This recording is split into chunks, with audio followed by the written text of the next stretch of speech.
আমন্ত্রণ রাতের বাংলাদেশে। শুরুতেই জানিয়ে দেব শিরোনামগুলো।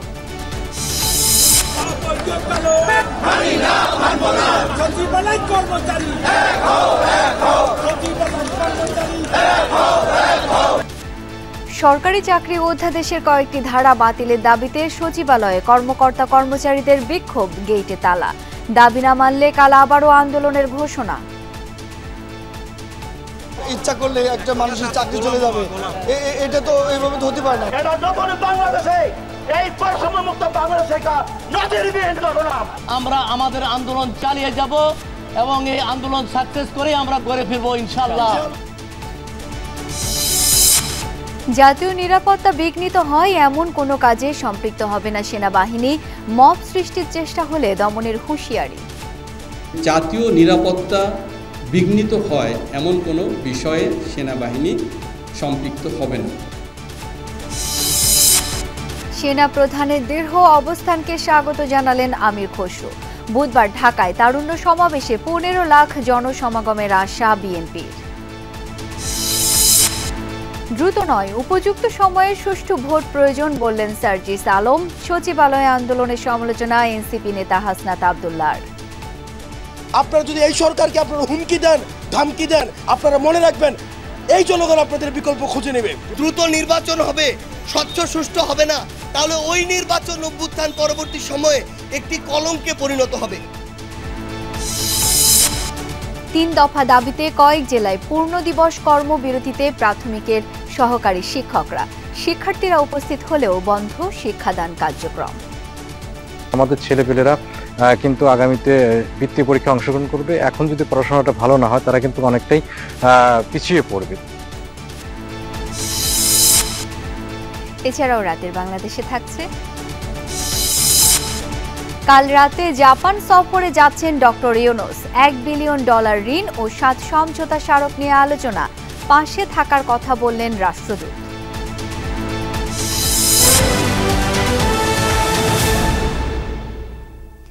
এতক্ষণ শিরোনাম দেখছিলেন, আপনাদের সাথে আছি আমি শাওন দত্ত। সরকারি চাকরি অধ্যাদেশের কয়েকটি ধারা বাতিলের দাবিতে চলা আন্দোলনে দিনভর অচল সচিবালয়। কর্মকর্তা কর্মচারী ঐক্য ফোরামের ডাকে বিক্ষোভ মিছিল আর অবস্থান ধর্মঘটে প্রবেশ গেটগুলো অবরুদ্ধ হয়ে পড়ে। দুপুরে আইন উপদেষ্টার সাথে কর্মচারী নেতাদের বৈঠকের কথা থাকলেও তা হয়নি। কাল মঙ্গলবার সকাল থেকে কর্মসূচি পালনের ঘোষণা দিয়ে রেখেছে আন্দোলনকারীরা। আন্দোলনের মুখেই জারি করা হয় সরকারি চাকরি আইনের সংশোধিত অধ্যাদেশ। এতে সোমবার সকাল থেকে আবারও দপ্তর ছেড়ে প্রতিবাদ কর্মসূচিতে যোগ দেয় সচিবালয়ের কর্মচারীরা। বিভিন্ন মন্ত্রণালয় ঘুরে অবস্থান ধর্মঘট পালন করেন মন্ত্রিপরিষদ বিভাগ ও জনপ্রশাসন মন্ত্রণালয় ভবনের সামনে। সংশোধিত সরকারি চাকরি অধ্যাদেশে ছুটি ও যৌক্তিক কারণ ছাড়া কর্মস্থলে অনুপস্থিত থাকা সহ কাউকে উস্কানি ও বাধা দিলে শাস্তি, বরখাস্ত ও অপসারণের বিধান যুক্ত করা হয়েছে। সামরিক শাসনামলের এমন বিধানকে কালাকানুন আখ্যায়িত করে কর্মস্থল ছেড়ে প্রতিবাদ কর্মসূচিতে যোগ দেন কর্মচারীরা।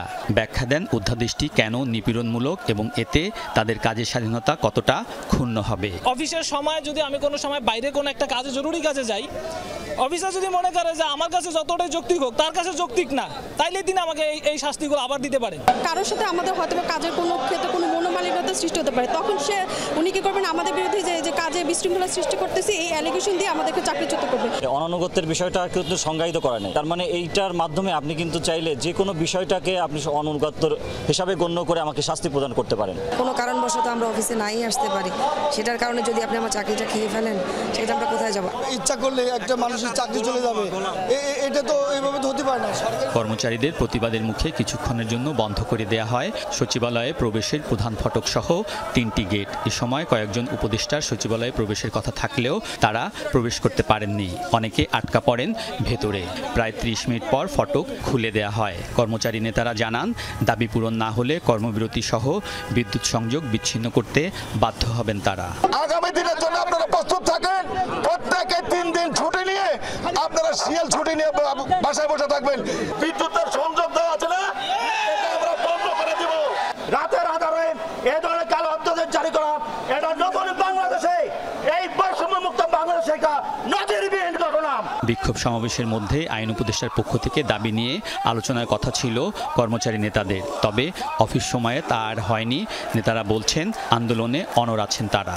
আইন উপদেষ্টা মহোদয়ের একটি সাক্ষাৎকার ছিল, সেখানে এই নিপীড়ন এবং নিবর্তনমূলক কালো আইন প্রত্যাহারের বিষয়ে উপদেষ্টা মহোদয় সদয় সম্মতি জ্ঞাপন করেছিলেন, কিন্তু মাননীয় আইন উপদেষ্টা মহোদয় যমুনাতে প্রধান উপদেষ্টা মহোদয়ের সাথে মিটিংয়ে বা সভায় উপস্থিত থাকবেন।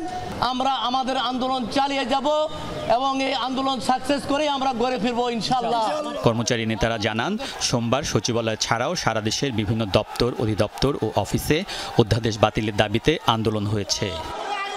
আলমগীর স্বপন, যমুনা নিউজ, ঢাকা। দেশের স্বার্থের বিপরীতে কিংবা জাতীয় নিরাপত্তা বিঘ্নিত হতে পারে এমন কোনো কর্মকাণ্ডে সম্পৃক্ত হবে না সেনাবাহিনী। এছাড়া মব ভায়োলেন্স কিংবা জননিরাপত্তা বিঘ্নিত হলে কঠোর অবস্থান নেওয়ার বার্তা দিয়েছে সেনা সদর। দুপুরে ঢাকা সেনানিবাসে নিয়মিত আনুষ্ঠানিক ব্রিফিংয়ে বাহিনীর পক্ষ থেকে জানানো হয়, সীমান্ত ও সার্বভৌমত্ব ইস্যুতে কোনো আপোষ নেই। দৈনন্দিন ও আভিযানিক কার্যক্রম সম্পর্কে জানাতে সেনাবাহিনীর নিয়মিত ব্রিফিং। সেনানিবাস এলাকায় আয়োজিত ব্রিফিংয়ে তুলে ধরা হয় নিরাপত্তা ও আইন শৃঙ্খলা পরিস্থিতি নিয়ে বাহিনীর কার্যক্রমের বিস্তারিত। সর্বমোট ৯,৬১১টি অবৈধ অস্ত্র। ব্রিফিংয়ে জানানো হয়, জাতীয় নিরাপত্তা হুমকির মুখে পড়ে এমন কোনো কাজে নিজেদের জড়াবে না সেনাবাহিনী। বিশেষ করে দেশের সীমান্ত ও সার্বভৌমত্ব নিয়ে কোনো আপোষ নয় বলেও সাফ বার্তা তাদের। জাতীয় নিরাপত্তা বিঘ্নিত হয় এমন কোনো বিষয়ে সেনাবাহিনী সম্পৃক্ত হবে না। আর পাহাড়ি যে একটি দলের কথা বলেছেন, এটা আপনারাই জানেন, এটি একটি আত্মস্বীকৃত টেররিস্ট দল যারা সংঘাতপূর্ণ কাজ করে থাকে। সো তাদেরকে নির্বাচনে যুক্ত করা সমীচীন নয় বলে আমরা মনে করি। অবশ্যই আমরা কম্প্রোমাইজ করিনি বর্ডার, এবং যতক্ষণ পর্যন্ত আমাদের গায়ে বিন্দুমাত্র শক্তি থাকবে, will never compromise that. This is our country and will protect it at any cost. Mob violence ও জননিরাপত্তা বিঘ্ন ঘটালে সেনাবাহিনী কঠোর হবে বলে জানানো হয়। চট্টগ্রামে একটি গার্মেন্টসে কুকিচিন বা কেএন-এর ৩০,০০০ ইউনিফর্ম পাওয়ার খবরকে গুরুত্ব দিয়ে খতিয়ে দেখা হচ্ছে। ৩০,০০০ ইউনিফর্মেই কেএন-এর কিনা সেটা অবশ্যই খুঁজে দেখার সুযোগ আছে। আমরা বিষয়টা অত্যন্ত সিরিয়াসলি নিয়েছি, বিকজ এটা আমাদের নিরাপত্তার সাথে ওতপ্রোতভাবে জড়িত। সেনাবাহিনী সরকারের নির্দেশনা মেনে কাজ করছে উল্লেখ করে জানানো হয়, এক্ষেত্রে কোনো মতপার্থক্য নেই। গভর্নমেন্ট এবং বাংলাদেশ আর্মি খুব সুন্দরভাবে ওতপ্রোতভাবে একে অপরের সম্পূরক হিসাবে কাজ করছে। আমরা প্রতিনিয়তই সরকারের সাথেই কাজ করছি, সরকারের নির্দেশনা মেনেই কাজ করছি। ভারতের পুশিন ঠেকাতে বিজিবি সক্রিয়ভাবে চেষ্টা করছে বলে জানানো হয়। প্রয়োজন হলে সরকারের নির্দেশনায় যুক্ত হবে সেনাবাহিনী। ঈদে ঘরমুখী মানুষের নিরাপত্তা, যাত্রা নির্বিঘ্ন ও কোরবানির পশুর হাটে চাঁদাবাজি নিয়ন্ত্রণে ঈদের আগে ও পরে ২ সপ্তাহ নিয়মিত টহল পরিচালনা করবে বাহিনীর সদস্যরা। পুশিন বিষয়টি আমি মনে করি এখনো বিজিবি সুন্দরভাবে নিয়ন্ত্রণ করতে পারছে। পরিস্থিতি যদি উদ্ভব হয় যেখানে সেনাবাহিনী ইনভলভ হওয়ার দরকার হবে, সরকারের নির্দেশে নিশ্চয়ই সেনাবাহিনী সেটাতে যাবে। আহমেদ রেজা, যমুনা নিউজ, ঢাকা। যারা বিভিন্ন দোহাই দিয়ে নির্বাচনকে পিছিয়ে দিতে চায় তাদের সাথেও ঐক্য হয় না, এমন মন্তব্য করেছেন বিএনপির স্থায়ী কমিটির সদস্য আমির খসরু মাহমুদ চৌধুরী। আরেক অনুষ্ঠানে গয়েশ্বর বলেছেন, গণতন্ত্র প্রতিষ্ঠার লড়াইয়ে আছে বিএনপি। বিএনপি নেতারা দেশকে গণতন্ত্রের পথে পরিচালিত করতে সেনা প্রধানের দৃঢ় অবস্থানকে স্বাগত জানিয়েছেন। পেশাদার সংবাদকর্মীদের সংগঠন ঢাকা রিপোর্টার্স ইউনিটির ৩০তম প্রতিষ্ঠাবার্ষিকী উপলক্ষে আয়োজিত উদ্বোধনী অনুষ্ঠানে যোগ দেন বিএনপির স্থায়ী কমিটির সদস্য আমির খসরু মাহমুদ চৌধুরী। ছিলেন অন্যান্য রাজনৈতিক দলের নেতারাও। দীর্ঘ বিরতির পর চালু হওয়া একটি অনলাইন গণমাধ্যমের অনুষ্ঠানে যোগ দেন তারা। অনুষ্ঠানে আমির খসরু বলেন, অনির্বাচিত বা দায়বদ্ধতাহীন কোনো সরকার বেশি দিন ক্ষমতায় থাকলে গণমাধ্যমের স্বাধীনতা সংকুচিত হয়। কথা বলেন ফ্যাসিবাদ বিরোধী সব দলকে ঐক্যবদ্ধ করতে সরকারের উদ্যোগ আর এনসিপি নেতাদের বক্তব্য নিয়ে। নির্বাচন করতে ভয় পাওয়ার তো কিছু নাই। আপনি গণতন্ত্রের কথা বলবেন, জনগণের কথা বলবেন, আবার নির্বাচনকে ভয় পাবেন, নির্বাচনে যাবেন না। বিভিন্ন দোহাই দিয়ে আমি কবে জনপ্রিয় হয়ে উঠব, আমাদের কখন সুযোগ হবে, জনগণ আমাদেরকে কখন নির্বাচিত করতে পারে এটার উপর তো গণতন্ত্র চলে যায়। জনগণের মালিকানার কথাটা আপনি মাথায় রেখে আপনি ঐক্যের কথা বলতে পারবেন। আপনার সুবিধার জন্য ঐক্যের কথা বললে তো সেটা ঐক্য হয় না। তিনি নির্বাচিত সরকার প্রসঙ্গে সেনাবাহিনী ও সেনাপ্রধানের অবস্থানের প্রশংসা করেন। যেখানে সেনাবাহিনী ক্ষমতা দখল করে সেখানে সেনাবাহিনী প্রধান বলছে আমরা একটা গণতান্ত্রিক দেশ চাই। উনি তো আমাদেরকে নিশ্চিত করছে বাংলাদেশ আর কোনোদিন সেনাবাহিনী আসবে না, আসা উচিত না। বাংলাদেশ চলবে রাজনীতিবিদদের নেতৃত্বে। জিয়াউর রহমানের সমাধিতে শ্রদ্ধা জানাতে গিয়ে বিএনপি স্থায়ী কমিটির সদস্য গয়েশ্বরচন্দ্র রায় বলেন, জনগণের প্রত্যক্ষ ভোটে নিরপেক্ষ নির্বাচনের মাধ্যমেই দেশে গণতন্ত্র প্রতিষ্ঠা করা হবে। জনগণের যে ভোটার অধিকার, জনগণের যে দেশের মালিক, জনগণের সকল ক্ষমতার উৎস, এটা প্রতিষ্ঠা করাই এখন আমাদের মূল। 3 বিভাগীয় তারুণ্যের অধিকারের সমাবেশের পর এবার অনুষ্ঠিত হবে ঢাকা, সিলেট, ময়মনসিংহ ও ফরিদপুর বিভাগীয় সেমিনার ও সমাবেশ। ছাত্র, যুব ও স্বেচ্ছাসেবক দল আয়োজিত সেমিনার মঙ্গলবার হবে রাজধানীর কৃষিবিদ ইনস্টিটিউশনে, আর বুধবার নয়াপল্টনে হবে সমাবেশ। 28 তারিখ একটি তারুণ্যের রাজনৈতিক অধিকার প্রতিষ্ঠার সমাবেশ অনুষ্ঠিত হবে, যার মাধ্যমে ভবিষ্যতের রাষ্ট্র চিন্তায় তরুণদের সম্পৃক্ত করা হচ্ছে। অন্তত 15 লক্ষ তরুণ ঢাকাতে এসে এই সমাবেশে যোগ দেবে।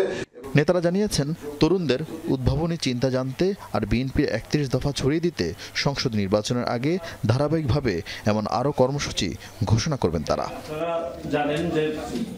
আরফিন শাকিল, যমুনা নিউজ, ঢাকা। নির্বাচনের মাস বেঁধে দেয়া নয়, বরং সুষ্ঠু ও স্বচ্ছ নির্বাচনের পরিবেশ তৈরিতে সেনাপ্রধান দায়িত্ব পালন করতে পারেন বলে মন্তব্য করেছেন এনসিপির উত্তরাঞ্চলের মুখ্য সংগঠক সার্জিস আলম। নীলফামারী জলঢাকায় পথসভায় তিনি বলেন, করিডোর ইস্যু অন্তর্বর্তী সরকারের একার নয়, রাজনৈতিক দল ও জনগণের মতামতেরও বিষয় রয়েছে। এদিকে চট্টগ্রামে এনসিপির দক্ষিণাঞ্চলের মুখ্য সংগঠক হাসনাত আব্দুল্লাহ বলেন, সরকারি সংস্কার কাজে বাধা দিলে জনগণই তার বিকল্প খুঁজে নেবে। জনমত আর জন আকাঙ্ক্ষা গড়তে জেলায় জেলায় জাতীয় নাগরিক পার্টির পথসভা ও লিফলেট বিতরণ। চট্টগ্রামের 2 নম্বর গেট বিপ্লব উদ্যানে জুলাই গণহত্যার বিচার দাবিতে পথসভায় অংশ নেন দলটির দক্ষিণাঞ্চলের মুখ্য সংগঠক হাসনাত আব্দুল্লাহ। তিনি বলেন, সরকারি সংস্কার কাজে বাধা দিলে জনগণই তার বিকল্প খুঁজে নেবে। সেখানে এনবিআরকে দুর্নীতির আতুরঘর বলেও মন্তব্য করেন তিনি। অসহায় দুর্ভোগের রেজিমেন্ট হিসেবে পরিচিত হয় সেটা হচ্ছে সচিবালয়, এবং দুর্নীতির আতুরঘর হিসেবে পরিচিত হয় সেটা হচ্ছে এনবিআর। জনগণের মুখোমুখি দাঁড়িয়ে আপনারা যদি এই সরকারকে আপনারা হুমকি দেন, ধামকি দেন যে এই সরকার সংস্কার কার্যক্রম যদি করে থাকে তাহলে সেটিকে আপনারা বাধা দিবেন, আপনারা মনে রাখবেন এই জনগণ আপনাদের বিকল্প খুঁজে নেবে। হাসনাত অভিযোগ করেন, সচিবালয়ের যেসব কর্মকর্তারা আন্দোলন করছেন তারাই 5 আগস্টের আগে আওয়ামী সরকারকে সমর্থন দিয়েছিল। শেখ হাসিনাকে সমর্থন জানিয়ে আপনারা হচ্ছেন অফিস করেছেন। আপনারা কিন্তু এখন আপনারা হচ্ছেন হুমকি দেন যে আপনারা হচ্ছেন অফিস চলতে দিবেন না, আপনারা হচ্ছেন অফিস বন্ধ করে রাখবেন। 5 আগস্ট কিন্তু আপনাদের এই হিম্মতটা ছিল না। এদিকে নীলফামারীর ডোমারে পথসভায় অংশ নেন এনসিপির উত্তরাঞ্চলের মুখ্য সংগঠক সার্জিস আলম। তিনি বলেন, সুষ্ঠু ও স্বচ্ছ নির্বাচন না হলে তা অভ্যুত্থান পরবর্তী কলঙ্কে পরিণত হবে। সেনাপ্রধান যদি একটি নির্বাচনের মাস বেঁধে দেন, এটা আসলে তার দায়িত্বের জায়গা নয়, বরং আমরা মনে করি তিনি সরকারকে এক্ষেত্রে সহযোগিতা করতে পারেন যে সুষ্ঠু এবং স্বচ্ছ একটি নির্বাচনের পরিবেশ কত দ্রুত তৈরি করা যায়। সার্জিস বলেন, নির্বাচন দ্রুত করতে গেলে তা সুষ্ঠু ও স্বচ্ছ হবে না। দুর্নীতি দমন কমিশনকে ব্যবহার করে রাজনৈতিক ফায়দা নিয়েছে আওয়ামী লীগ, এমন অভিযোগও করেন তিনি। আমরা বাংলাদেশে দেখেছি বড় বড় অফিস আছে, নাম দুর্নীতি দমন কমিশন, অথচ সেটাই ছিল বিগত 16 বছর ধরে দুর্নীতির আখড়া। ওটাকে ব্যবহার করে রাজনৈতিক ফায়দা নেওয়া হয়েছে। পথসভায় এনসিপির যুগ্ম আহ্বায়ক সারোয়ার তুষার, যুগ্ম মুখ্য সংগঠক আবু সাইদ লিওন সহ স্থানীয় বৈষম্য বিরোধী ছাত্র আন্দোলনের নেতাকর্মীরা উপস্থিত ছিলেন। সাইফ আহমেদ, যমুনা নিউজ।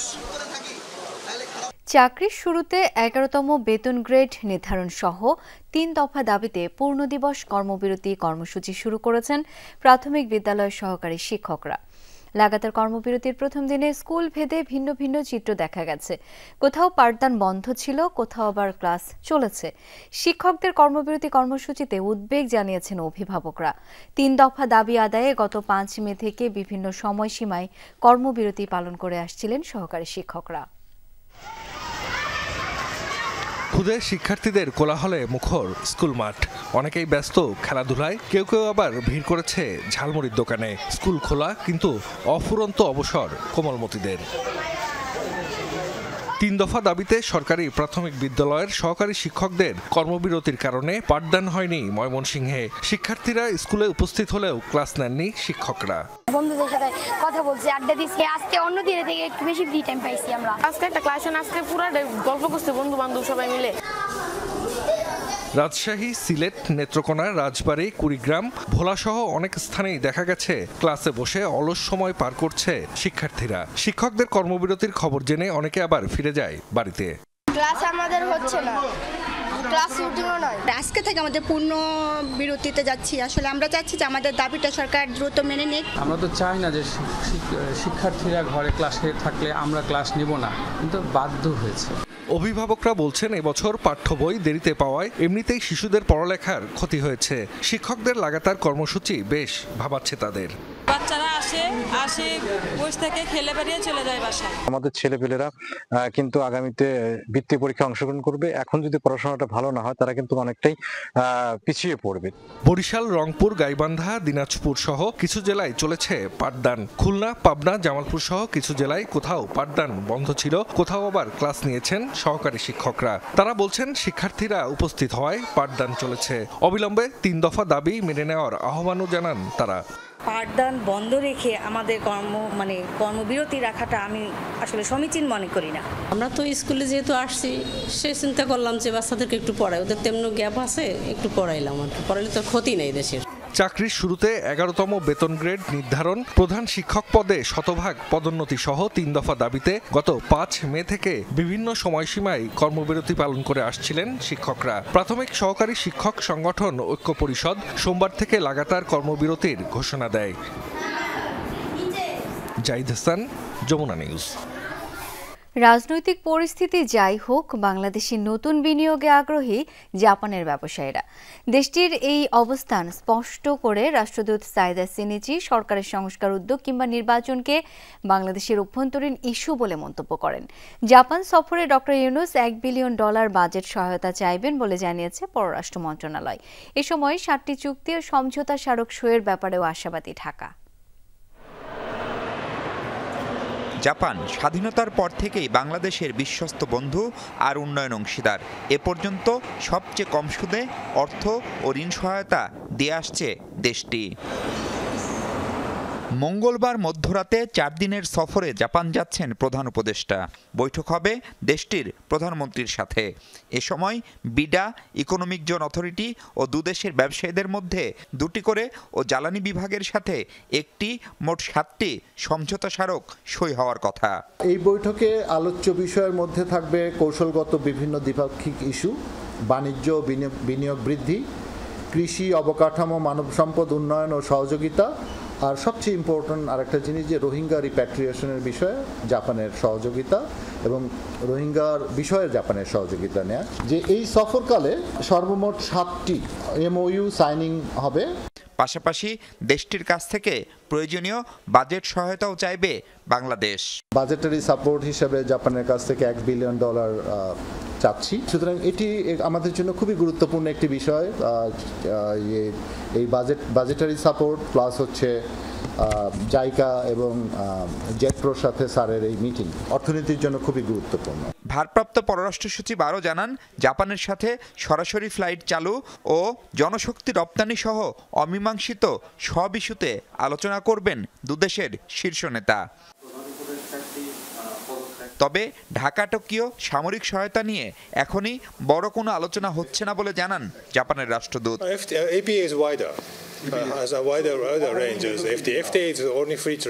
বলেন বাংলাদেশের বিশ্বস্ত বন্ধু জাপান কখনোই এখানকার রাজনীতি বা অভ্যন্তরীণ বিষয়ে মাথা ঘামায়নি।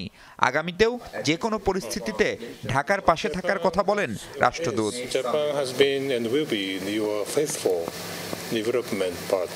রাজনৈতিক পরিস্থিতি যাই হোক, এদেশে সবসময় বিনিয়োগে আগ্রহী জাপানিরা। এফটিএর চেয়ে ইটিএতে আমরা আগ্রহী। এখানে কাজের সুযোগ বেশি। সরকারের সংস্কার কর্মসূচি বা নির্বাচন নিয়ে মন্তব্য নেই, এগুলো এদেশের অভ্যন্তরীণ বিষয়। 31 মে সফর শেষে ঢাকা ফিরবেন প্রধান উপদেষ্টা ডক্টর মোহাম্মদ ইউনূস। মাহফুজ মিশু, যমুনা নিউজ, ঢাকা।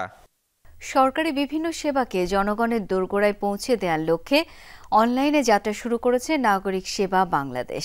সোমবার রাষ্ট্রীয় অতিথি ভবন যমুনায় এই সেবার উদ্বোধন করেন প্রধান উপদেষ্টা ডক্টর মোহাম্মদ ইউনূস। পাইলট প্রকল্পের আওতায় রাজধানীর গুলশান, উত্তরা ও নীলক্ষেত এলাকায় নাগরিক সেবা কেন্দ্র স্থাপন করা হয়েছে।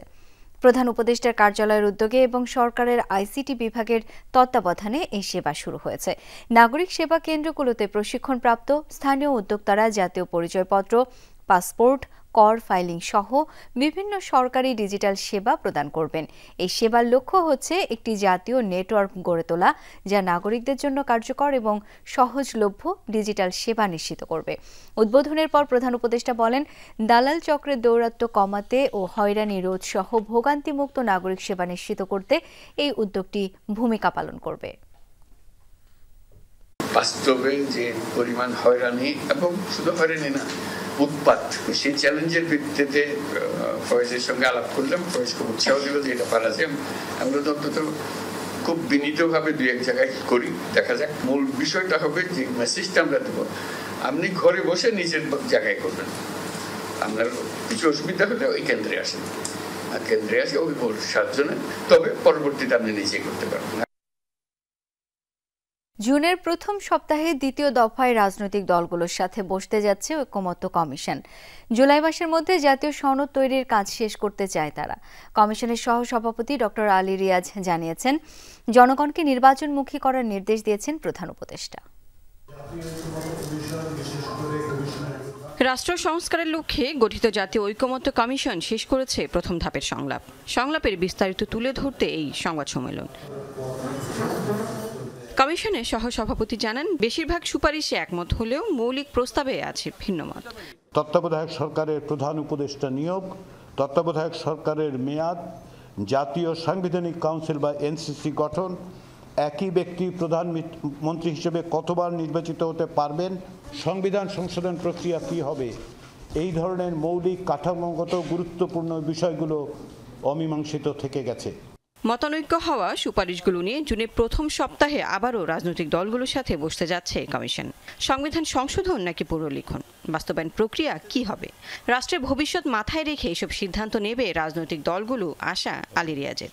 ক্ষমতার ভারসাম্য তৈরি হয়, সেটা খানিকটা স্বৈরাচারী হওয়ার ক্ষেত্রে তো প্রতিবন্ধকতা তৈরি করবে। এনসিসি কিংবা ধরুন সংসদের স্ট্যান্ডিং কমিটিগুলোতে যদি বিরোধী দলের সভাপতিত্ব থাকে, সেটা একটা প্রতিবন্ধকতা তৈরি করবে। শুধুমাত্র সংবিধানে লিখলেই স্বৈরাচারী ব্যবস্থা বন্ধ হয়ে যাবে, সেটাও আপনি নিশ্চিত করে বলতে পারেন না।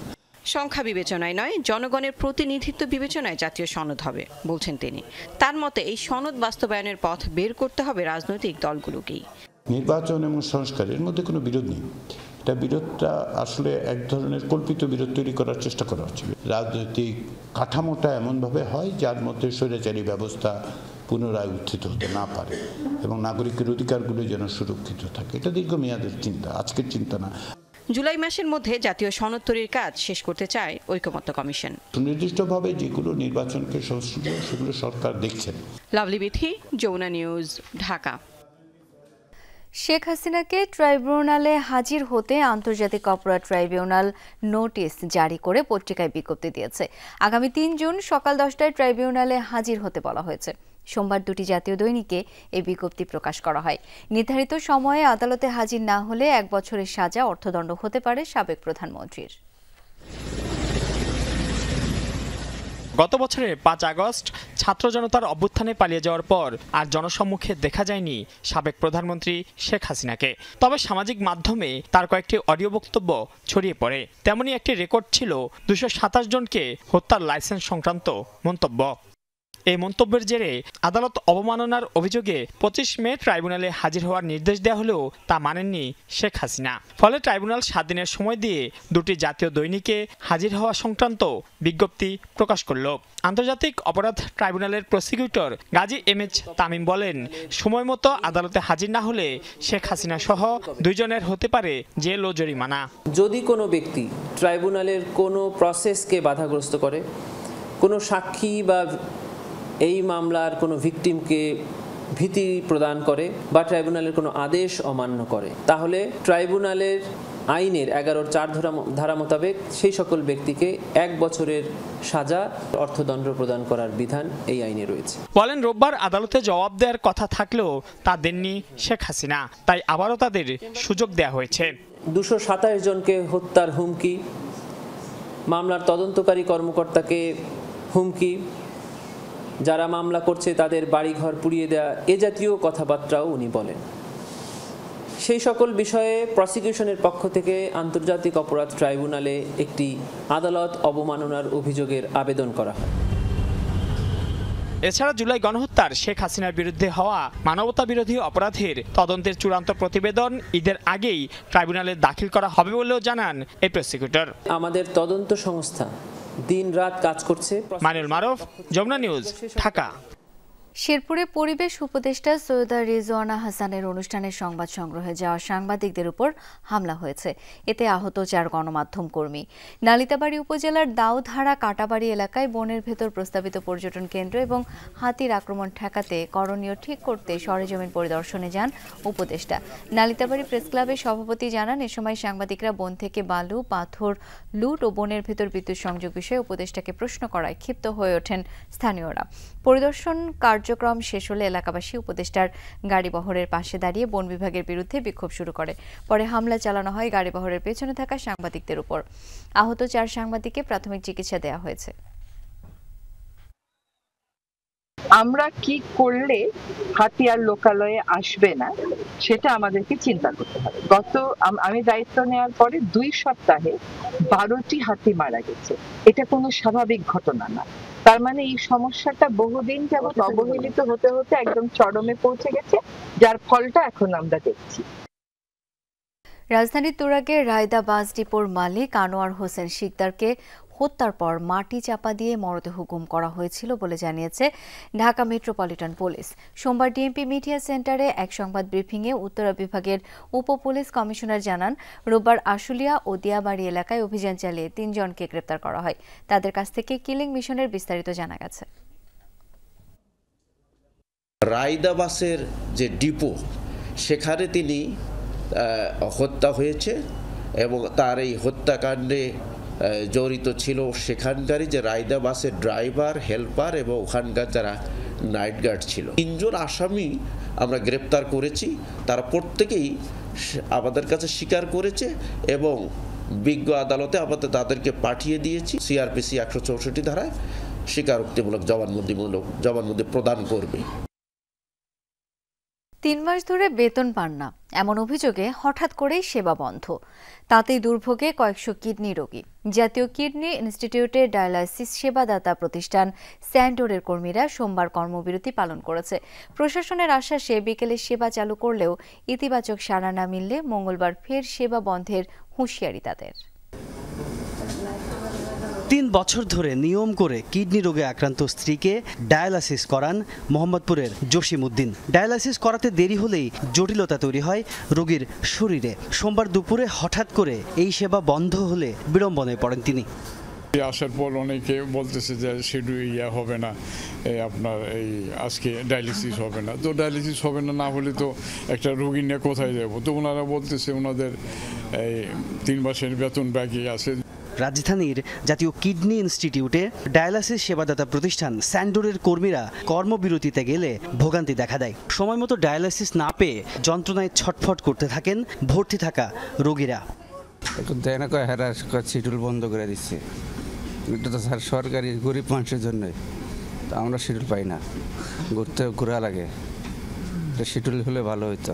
ডায়ালাইসিস রোগী যাদের ফ্যামিলিতে কিডনি রোগী আছে তারাই একমাত্র জানেন যে এদের অবস্থাটা কি হয় ডায়ালিসিসটা নিতে পারলে। এই ডায়ালিসিস আমার ছোট একটা বাচ্চা আছে, আমার একটা টাইম প্রত্যেকটা মানুষের একটা টাইম শিডিউল আছে। এখন আমার বাসা যেতে যেতে রাত্রে 9টায় চলে যাবে, যেটা আমি 12টায় করাইতাম সেটা আমার শুরু হলো 4টার সময়। এই যে এই জিনিসটা যে হইলো, এটা আমার জন্য কিন্তু অনেক বড় একটা এফেক্ট। আউটসোর্স প্রতিষ্ঠান স্যান্ডোরের কর্মীরা জানান 3 মাস ধরে বেতনহীন তারা। সুস্পষ্ট ঘোষণা না এলে সেবা পুরোপুরি বন্ধের হুঁশিয়ারি তাদের। স্যান্ডোর কোম্পানি 3 মাস ধরে আমাদের বেতন বোনাস দিচ্ছে না, যার কারণে আমরা উপায় না হয়ে আজকে বন্ধ করছি। আপনারা জানেন ঢাকা শহর থাকতে হলে একটা মানুষের প্রতি মাসে বাসা ভাড়া দিতে হয়, কতদিন মানুষ ধার দেনা করে চলতে পারে। এই যে হসপিটালে ডিউটিতে করতে আসবে সেটাও তাদের ভাড়া নাই। হাসপাতালের পরিচালক বলছেন তারা সংকট সমাধানের উদ্যোগ নিলেও অর্থ ছাড় সহ গোটা বিষয়টি মন্ত্রণালয় ও স্বাস্থ্য অধিদপ্তরের উপর নির্ভর করছে। এখানে সেন্ডর যে অপারেট করে ওদের মাঝে মাঝে এরকম হয়, এটা ওই কয়েকদিন হলো ওদের টাকাটা রিলিজ হতে একটু সময় লাগছে। গভর্নমেন্টের টাকা তো একটু সবকিছু চেক হয়ে আসে। ওইটা আমি মোটামুটি আজকে কথা বলে সব ক্লিয়ার করে ফেলছি, মনে হয় 2-1 দিনের মধ্যে ক্লিয়ার হয়ে যাবে। যত দ্রুত সম্ভব অনিশ্চিত এই অবস্থা ও ভোগান্তির অবসান চান রোগীরা। তাজনুর ইসলাম, যমুনা নিউজ, ঢাকা। বিশ্ব রাজনীতির পালাবদলের সন্ধিক্ষণে কুয়ালালামপুরে বসেছে আসিয়ানের 46তম শীর্ষ সম্মেলন। এখানে একদিকে যুক্তরাষ্ট্রের শুল্ক নীতি নিয়ে উদ্বেগ, অন্যদিকে চীন, ইউরোপ, ভারত ও মধ্যপ্রাচ্যের সঙ্গে বাণিজ্য জোরদারে আগ্রহ দক্ষিণ পূর্ব এশিয়ার জোটটির। এবারই প্রথম চীন ও পারস্য উপসাগরীয় দেশগুলোর সাথে আলাদা বৈঠক করবে আসিয়ান। মালয়েশিয়া থেকে বিস্তারিত জানাচ্ছেন তৌহিদ হোসেন। সকালের আলো ফোটার কিছুক্ষণের মধ্যেই শুরু হয় অতিথি অভ্যর্থনা। মালয়েশিয়ার প্রধানমন্ত্রী আনোয়ার ইব্রাহিম একে একে স্বাগত জানান সদস্য রাষ্ট্রগুলোর শীর্ষ নেতাদের। প্রথমেই স্বাগত ভাষণ দেন মালয়েশিয়ার প্রধানমন্ত্রী ও আসিয়ান চেয়ারম্যান আনোয়ার ইব্রাহিম। তার শুরুটা ছিল আত্মসমালোচনার। আমরা অনেক ক্ষেত্রে একা সিদ্ধান্ত নিচ্ছি, নিজেদের জোটে থাকার বিষয়টি ভুলে যাচ্ছি, অথচ আমরা একসাথে কাজ করলে তা সবার জন্যই ভালো কিছু বয়ে আনবে। যুক্তরাষ্ট্রের নতুন শুল্ক নীতি নিয়ে প্রশ্ন তোলেন আসিয়ান নেতারা। তাদের মতে বিশ্ব বাণিজ্যে বৈচিত্র্য দরকার, সেজন্য চীন, ভারত, মধ্যপ্রাচ্য আর ইউরোপের সাথে সম্পর্ক গভীর করতে চায় দক্ষিণ পূর্ব এশিয়ার জোটটি। আসিয়ান মানেই অন্তর্ভুক্তিমূলক, যেখানে পণ্য, টাকা আর মানুষ বিনা বাধায় চলাচল করতে পারে। আমেরিকার ট্যারিফ সিদ্ধান্তের পর আমরা ASEAN Jio economic task force গঠন করেছিলাম, যাতে সবাই বোঝে আমরা দুর্বল নই। এবারই প্রথম পারস্য উপসাগরীয় অঞ্চল ও চীনের সাথে একজোট হয়ে কাজ করার কৌশল নিয়েছে আসিয়ান। সেই ধারাবাহিকতায় কুয়ালালামপুরে পৌঁছেছেন চীনের প্রধানমন্ত্রী লি কেকিয়াং ও কুয়েতের crown prince Sheikh Sabah Khaled Al Hamad Al Sabah. দিনের শেষে কুয়ালালামপুর ঘোষণায় সই করেন সব দেশের শীর্ষ নেতারা। মার্কিন শুল্ক নীতি মোকাবেলা করার জন্য এক দেশ হয়ে না ভেবে নিজেদেরকে একটি জোট হিসেবে কল্পনা করে যে কোনো অর্থনৈতিক এবং রাজনৈতিক মোকাবেলা করার যে কৌশল, সেটি আসলে প্রমাণ করছে আসিয়ান নিজেদের অবস্থানকে আরো বেশি বিশ্ব অর্থনীতিতে সমৃদ্ধ করতে চায় এবং একই সাথে সংগঠন হিসেবে বা জোট হিসেবে এটি আসলে একটি ইন্টারনাল রিজিটের দিকে যাচ্ছে কিনা সেটি এখন দেখার বিষয়। Touhid Hossain, Jamuna news, Kuala Lumpur, Malaysia. আর এই ছিল রাতের বাংলাদেশে। এতক্ষণ আমাদের সাথে থাকার জন্য সবাইকে অসংখ্য ধন্যবাদ। শুভরাত্রি।